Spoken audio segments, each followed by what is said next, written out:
अब बैठल बाड़ू बोलत काहे नहीं खो। रंजित सही कहत बाड़न विक्रम, हम इनकरा से शादी करे जात बानी, ओही के न्योता देवाइल बनी।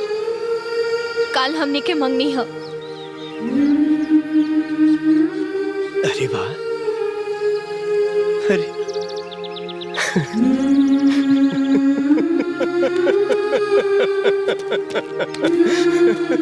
अरे जब बियाह ये करा साथे करे के रहे तब प्यार के नाटक हमारा साथे काहे कैले सेनूर लेके दौड़ले हमारे नाम के पीछे और मेहंदी तेरे चाहिए के नाम का। अरे धोखेबाज, ऐसा ड्रामा काहे कैले हमारे साथे। विक्रम, काहे कैले? विक्रम छोड़ हमरा बेटी के, बस